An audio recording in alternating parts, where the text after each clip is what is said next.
The last delivery, I've been a delivery driver for nearly 3 years, and I've seen some weird things. Creepy customers, sketchy neighborhoods, even a guy who answered the door completely naked. But nothing prepared me for what happened last week. Because last week, I delivered an order to a place that shouldn't exist. And ever since then, I haven't been alone. It was a slow night, the kind where every minute dragged. I had already been driving for hours, and my back ached from sitting in the car for too long. Just one more delivery, then I could go home. That's when the order came in. The address was somewhere on the outskirts of town, a place I'd never delivered to before. I checked with the other drivers. No one had ever been there. That should have been my first warning, but I was too tired to care. No one wanted to take it, so I had no choice. I punched the address into my GPS and started driving. The city lights faded in my rearview mirror. The streets got darker, quieter. The road turned from asphalt to cracked pavement, then to dirt. Finally, I pulled up to a building. At least, I think it was a building. The place looked abandoned. Old bricks, boarded-up windows, no lights inside. It didn't look like anyone had lived there in years. And yet, someone had ordered food from here. I grabbed the bag and stepped out of the car. The air was thick, stale, like the inside of an attic that hadn't been touched in decades. As I walked up to the door, I felt it. A gaze. Someone, or something, was watching me. No one answers. I knocked. No answer. I knocked again, harder this time. Still nothing, but I knew someone was there. I could feel them. A slow, crawling sensation on the back of my neck, like unseen eyes pressed against my skin. I waited. Silence. Screw this. I set the bag down, snapped a quick picture for proof, and turned to leave. That's when I heard it. A whisper, right behind me. Thank you. I spun around. No one was there. The food bag was gone. I drove back to the restaurant as fast as I could, trying to shake the uneasy feeling. But it followed me. That night, as I finished my shift, I noticed something strange. Every time I looked at my phone, the last delivery address was still there. Even after I marked the order as complete, even after I restarted the app, I couldn't erase it. It just stayed. The next night at work, things got worse. I was sorting orders when I noticed something odd. Every order slip had the same address. That address. I asked my manager if there was a glitch in the system, but he just frowned. What address? I showed him my phone. It was blank. The screen flickered. Then for a split second, a face, pale, hollow eyes, a mouth stretched too wide. I dropped my phone. No one else saw it. I told myself I was just tired, that I was imagining things. But then the lights flickered, and in the reflection of the window, that same face, grinning, watching me. By the time I got home, I was exhausted. I just wanted to sleep and forget everything. But sleep never came, because something was in my apartment.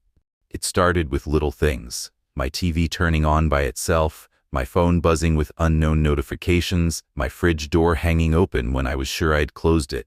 Then the whispers. Soft at first, a murmur in the dark. Then closer, louder, right next to my ear. Thank you. I jolted awake, drenched in sweat. But I wasn't alone. Something was standing in the corner of my room. Tall, still, staring. I couldn't see its face, but I knew it was smiling. The next morning, I quit my job. But it didn't matter, because that night my phone buzzed with a new notification. A delivery order. To that address. This time, my name was on the receipt. I wasn't the driver anymore. I was the order. The delivery a few weeks ago, I made a simple mistake. I clicked on a discount link for an online purchase. Seemed normal. A small deal on boots and a flashlight. Nothing unusual. But clicking that link put me on someone's list. A list of people who would never be seen again. I was supposed to be one of them. This is how I survived. My name is Mira Hadley, and I had just moved back to my childhood home in Shady Hollow, a small rural town in Nebraska. It wasn't by choice. I had nowhere else to go. The house was a wreck. Cold, empty, and falling apart. But after my mother's funeral, I didn't have the luxury of being picky. She had fought cancer for 3 years, and I had spent every last dollar trying to save her. I drained my savings, maxed out credit cards, took out loans. The insurance company refused to cover some of her treatments, so I paid for them myself. None of it was enough. By the time she was gone, I was completely broke. I couldn't afford an apartment, so I moved back into her house, our house. The place felt different now, hollow, like something was missing. And at night, it didn't feel empty, it felt watched. One night I was sitting at the kitchen table, scrolling through my phone. I needed a few things: boots, a flashlight, some winter gloves. That's when I got the notification. Exclusive discount just for you. Click here for a special deal on your cart items. It looked completely normal. The website was legit, no weird pop-ups, no spelling mistakes. I clicked the link and checked out. That was it. Or so I thought. The delivery came 3 days later. I was outside feeding the animals when I heard a truck pull up. Not a normal UPS or FedEx truck, a plain white van. No logos. A man stepped out. He was tall, thin, and wearing a brown cap pulled low over his face. Something about him made my stomach tighten. He held a small package, my order. Delivery for Mira Hadley? His voice was calm. Too calm, like he had rehearsed it. "Yeah, that's me," I said, hesitating before taking the box. Then he asked something that made my blood run cold. "You live out here all alone?" I forced a smile. "No, my boyfriend's inside." Lie. But I saw the way he smirked, like he already knew the truth. He tipped his cap and walked back to his van. I shut the door and locked it. Something about that man put every nerve in my body on edge. That night, I woke up to a noise outside. A low thump near the barn. At first, I told myself it was just the wind, or an animal. But then, I heard it again. A slow, deliberate footstep. I grabbed my flashlight and moved to the window. The barn door was slightly open, swaying in the wind. Something was out there. I slipped on my boots, grabbed my mother's shotgun, and stepped outside. The air was cold. The wind howled through the trees, but underneath it, I heard breathing. I crept toward the barn, heart pounding. My flashlight cut through the darkness as I reached the door. I pushed it open. Nothing but silence. I stepped inside. Slam. The door kicked shut behind me. Then, a hand clamped over my mouth, hot breath against my ear. "You shouldn't have clicked that link," I thrashed, slamming my elbow into his ribs. He grunted, loosening his grip just enough for me to break free. I sprinted out of the barn, my boots kicking up dirt. The house was too far. I'd never make it before he caught me. The animal pen. I vaulted over the wooden fence, landing hard in the muddy manure pile. The pigs scattered, squealing. I pressed my back against the wall, struggling to stay quiet. Footsteps, slow, deliberate. "I know you're in there," he whispered. "You can't hide forever." I barely breathed. Through the cracks in the wood, I saw him, knife in hand, moving closer. My eyes darted to the manure pile just a few feet away.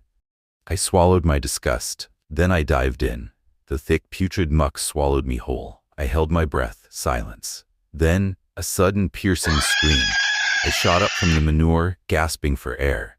The man was staggering, clutching his leg. One of the pigs had attacked him. Its sharp tusks tore into his calf, ripping muscle and flesh. His eyes met mine. And then, he ran. Limping, bleeding. He climbed into his truck and sped off, tires kicking up dirt. I collapsed to the ground, shaking. I was alive. But I knew, deep in my gut, this wasn't over. That man had chosen me, and he would be back. That night, I barely slept. I stayed up, shotgun in my lap, jumping at every sound outside. But nothing came. No more footsteps, no more noises near the barn. By morning, I started convincing myself that maybe he was gone for good. That maybe I had scared him off. I was wrong. The following night, it happened again. I had just finished showering when I heard it, the unmistakable sound of a vehicle pulling up my driveway. I froze. My heartbeat pounded in my ears.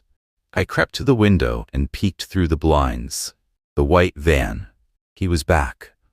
I grabbed my phone and dialed 911 with shaking fingers. 911, what's your emergency? My name is Mira Hadley. There's a man outside my house. He tried to attack me last night. He's back now. Stay inside and lock your doors. Officers are on their way. I hung up and stepped back from the window. That's when I heard it, the sound of footsteps approaching my front porch. Then, he started pounding on my front door. I backed away, gripping the shotgun. Mira, he called through the door. His voice was smooth, almost mocking. I know you're in there. I didn't respond. Another bang, harder this time. I just want to talk. I clutched the shotgun tighter. Then, the pounding stopped. I listened, holding my breath, waiting, and then, I jumped as the sound of splintering wood filled the air. He wasn't knocking anymore. He was breaking in. I ran to the kitchen and shoved a heavy cabinet against the door, barricading it. My hands shook as I braced against it, heart hammering. For a moment, there was silence. Then, a loud metallic clank echoed through the house. I felt the vibrations through the floor. I stared at the door, my stomach twisting. Then, a pickaxe tore through the wood.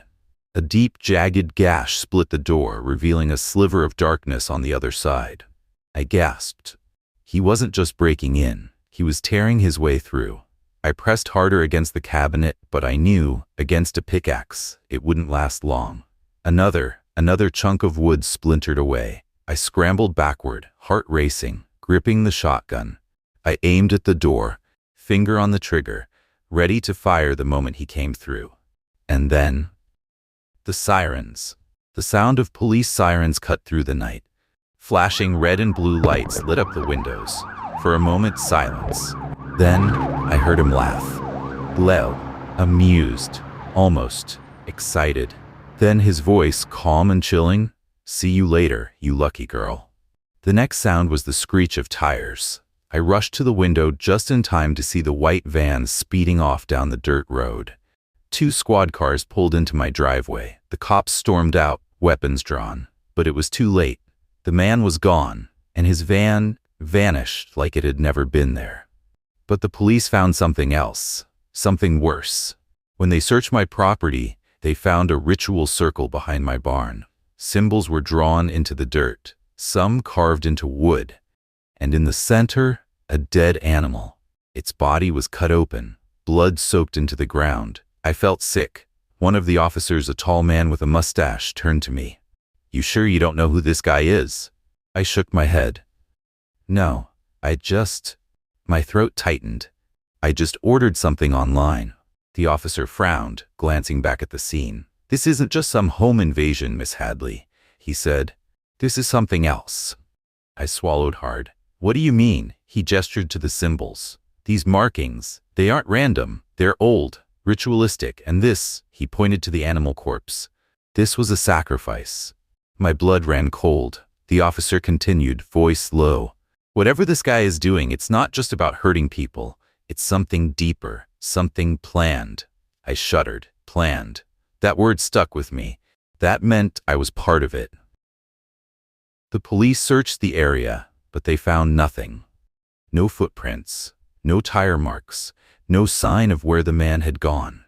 It was like he disappeared into thin air. They stayed for a while, making sure I was safe. They took my statement, checked the house, and promised to increase patrols near my property. But none of it made me feel safer. Because deep down, I knew he wasn't done. He had left the ritual circle there for me to find. He had wanted me to see it, to know. This wasn't random. This was just the beginning. And next time, I might not be lucky enough to escape. To be continued. Rachel cursed under her breath as she popped the hood of her car. The engine had died without warning, leaving her stranded on the side of an empty road. Cold wind bit at her skin as she peered into the tangle of metal and wires, but she had no idea what she was looking at.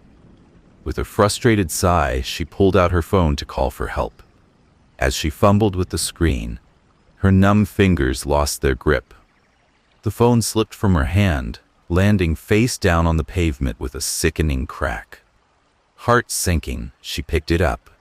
The screen was shattered, spiderweb cracks spreading across the glass. When she tried to turn it on, nothing happened.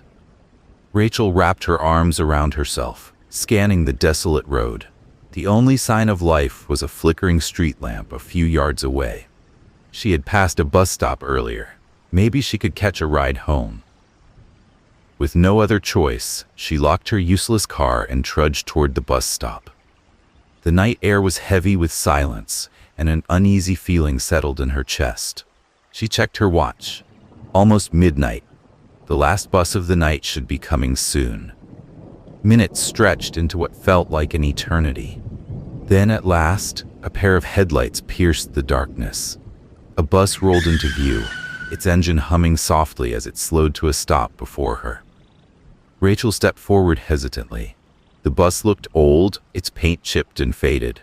The doors creaked open, revealing a dimly lit interior. She climbed aboard, dropping a few coins into the fare box. The driver sat motionless, his cap pulled low over his face. He didn't acknowledge her as she passed. Rachel glanced around. The passengers were few, silent figures hunched in their seats, faces turned away. Something about them felt off. Their clothes were outdated, frayed at the edges. She took a seat near the back, clutching her coat tightly around herself as the bus pulled away. The city lights faded quickly, replaced by endless darkness outside the windows. Rachel frowned. She had taken this route many times, but she didn't recognize the streets. The bus should have turned by now, should have passed familiar buildings, neon signs. But there was nothing. She shifted uncomfortably. Her fingers hovered over her broken phone before she remembered it was useless. Something wasn't right. She looked around again. The passengers hadn't moved. They sat perfectly still, heads bowed, shadows swallowing their features. A chill ran down her spine. She leaned forward, whispering, "Excuse me," to the nearest passenger. No response. Rachel swallowed hard. She stood and approached the driver, gripping the pole for balance. "Sir?" she called. The driver didn't react. "Where are we going?" Still nothing. Unease curdled into fear. She reached out, hesitantly touching his shoulder. The driver turned his head slightly. Rachel's breath caught in her throat. His face was gone. No eyes, no nose, no mouth. Just smooth, featureless skin beneath the brim of his cap. Rachel stumbled back, her pulse hammering. She turned to the passengers, but they weren't passengers anymore. Their heads slowly lifted, their faces hollow and empty. Their clothes sagged from their frames like funeral shrouds. The bus slowed. The doors creaked open. Outside there was only darkness, swirling and alive. One by one the passengers stood. They stepped up off the bus, vanishing into the void. Rachel backed away, pressing herself against the cold metal pole. "No," she whispered. "No, this isn't happening." She turned back to the driver's seat, but it was empty. The bus doors hissed shut, and the bus kept driving. Rachel's breath came in short gasps. A new sound made her freeze. Someone was still on the bus. She turned slowly. A man sat across from her, dressed in a dark coat. Unlike the others, his face was normal, too normal. Smooth, flawless, as if untouched by time. His dark eyes studied her with quiet amusement. Rachel gripped the nearest seat for support. "Who are you?" The man tilted his head slightly. "A better question is, who are you?" Rachel's mouth went dry. "What does that mean?" she whispered. "You got on this bus, Rachel." He gestured to the rows of empty seats. "But do you remember why?" Rachel tried to answer, but the words caught in her throat. A sinking feeling washed over her. She did remember. She had been stranded, her car broken down. She had been waiting for the bus, desperate to get home. Hadn't she? Hadn't she? The man smiled. "Memories are tricky things, aren't they?" The bus rumbled forward, the outside world still an endless void. Rachel clenched her fists. "I just want to go home." The man leaned forward.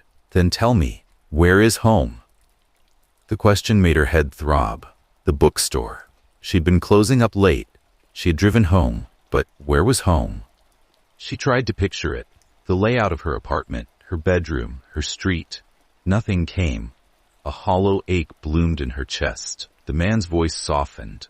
"You don't remember, do you?" Rachel backed away. "This isn't real," she muttered. This is a nightmare. The man chuckled.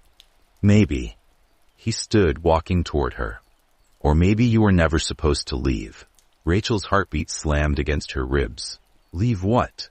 The man didn't answer. He gestured toward the seat next to him. Sit down, Rachel. The ride isn't over yet. Rachel refused to move. I'm not sitting down, she said through clenched teeth. The man simply sighed, turning to gaze out the window. You're making this difficult. Outside, the swirling void began to change. Shapes flickered in the darkness. Buildings, streets, people. Rachel's breath hitched. She recognized this place.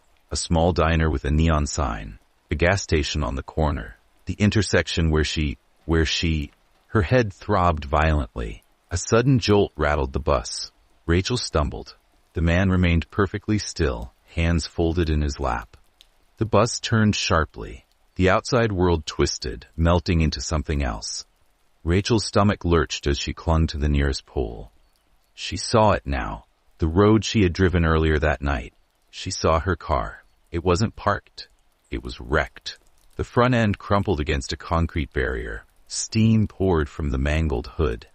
And inside, Rachel's blood ran cold. Inside the car, slumped over the wheel, was her. A thin trickle of blood ran down her forehead. Her eyes were open, but they saw nothing. She was dead. Rachel shook her head violently. No, no, no, no. She staggered back, heart hammering. This isn't real, she screamed. The man in the dark coat remained quiet. She turned to him, eyes wild. Tell me this isn't real. He met her gaze, his expression unreadable. You already know the truth, Rachel. Rachel clutched her temples. No, I was just driving home. I was waiting for the bus.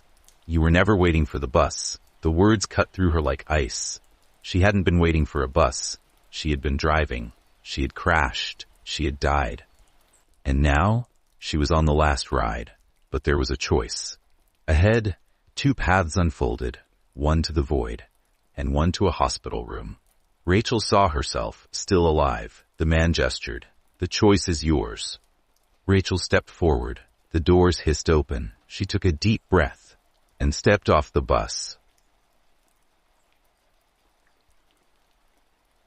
Title: The Whispering Inn. It was supposed to be just one night.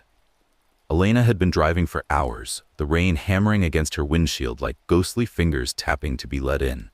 The storm had come out of nowhere, swallowing the road in sheets of darkness and water. Her GPS had stopped working miles ago, leaving her lost in an unfamiliar countryside with only the occasional flickering road sign to guide her. Then, through the veil of rain, she saw it.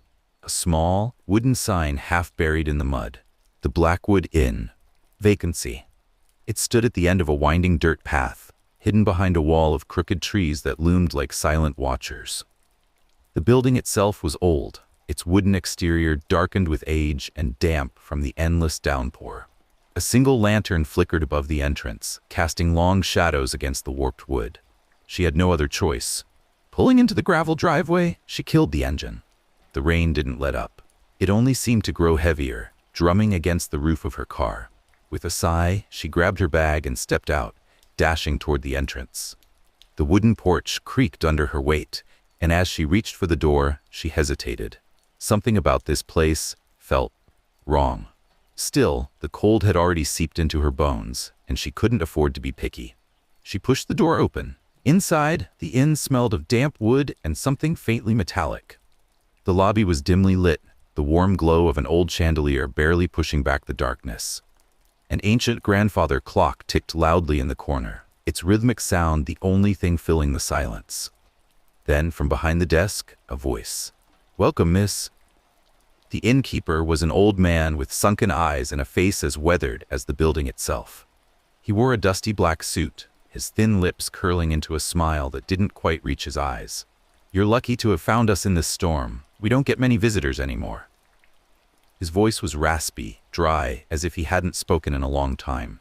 Elena offered a polite nod, trying to ignore the way his gaze lingered on her. "Just one night," she said. "I'll be gone in the morning." The old man's smile widened. "Of course, room 207. Upstairs, last door on the left." The second floor was eerily quiet. The hallway stretched on in both directions, lined with doors that looked like they hadn't been opened in years. The wallpaper peeled at the edges, and the dim lighting cast strange shapes on the walls. She reached her room, turned the key, and stepped inside. The air was heavy, stagnant. The scent of dust and something deeper, something rotting, lingered in the corners. The only furniture was an old wooden bed, a small dresser, and a mirror hanging on the opposite wall. The rain outside had softened to a steady rhythm, tapping against the window like fingers drumming on glass. She set her bag down, shaking off the uneasy feeling that had followed her inside. It was just an old inn, nothing more. That's when she heard it. A whisper, faint, muffled, as if someone were speaking just outside her door. Her breath caught in her throat. She turned sharply, staring at the door, her heart hammering in her chest. But the hallway was silent. It was just her imagination, the exhaustion playing tricks on her. Shaking her head, she turned away, peeling off her damp jacket and sitting on the edge of the bed. She would sleep for a few hours and leave at first light. But then, the whisper came again, closer this time. Her blood ran cold. She turned slowly toward the mirror, dread curling in her stomach. The reflection was wrong. She was there, sitting on the bed, staring into the glass, but she wasn't alone. Behind her, just over her shoulder, stood a figure. Tall, motionless, shrouded in shadow. It had no face, just a hollow, gaping void where its features should have been. Elena couldn't breathe. She didn't dare turn around. The whispering grew louder. Words she couldn't understand, a language that slithered through the air like smoke.